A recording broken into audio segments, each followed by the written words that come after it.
Господине Спасовски, кој е крив и само да не сум јас, е стара игранка во оваа држава. Од немањето одговорност или избегнување под истата, стигнавме до тоа новите генерации во очај да си одат од државата, да немаме ниту еден ни здравствен, ниту еден систем кој што е функционален. И сега ве слушам на одговорот на сите прашања кои што ги дававте. Вие играте помеѓу проактивно и реактивно.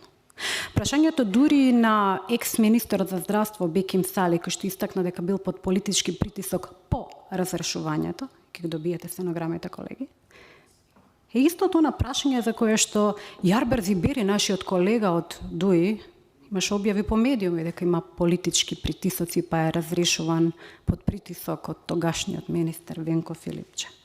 Ама и за тоа како и сега реагирате реактивно, а не проактивно.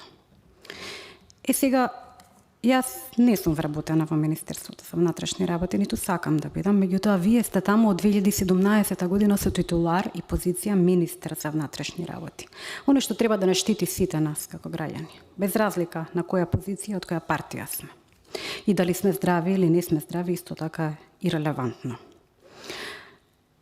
Во МВР затаила оперативно истражувачката компонента, односно откривачката функција на оваа институција. Имено МВР не треба да реагира само реактивно, туку треба да тежи функцијата да му биде во насока на проактивно действување, односно не да чека само пријави за кривични дела, туку и самото да работи на откривање на кривични дела, особено кога се работи за незаконски активности кои што го задираат целокупното општество.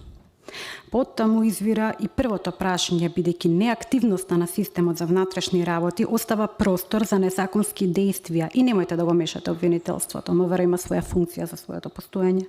Па моето прашање ќе биде кои оперативни сознанија, апропо апелите за помош од граѓани кои што излегувале преку медиумите, заклучно пред 23 година се дописите во ноември 22 издадени во Вечер и во Алсат со сведоштва од пациенти, зарем тоа не беше доволно?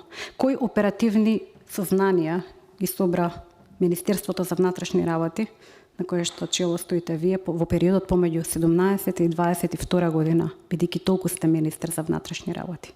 Второто прашање би сакала да ви го поставам како човек. Ако ја заборавите фотелјата министер за внатрешни работи, ако заборавите дека сте биле функционер, зарем не гледате дека можноста за затајување, системско затајување на оваа институција довела до масовно убивање на луѓе на онкологија, масовно убиство со умисла. Доколку е тоа така? Зарем не го гледате ризикот дека затајувањето на функциите на државата, затајувањето на институциите, меѓу кои што и вашата, има страшни последици, доколку е тоа така.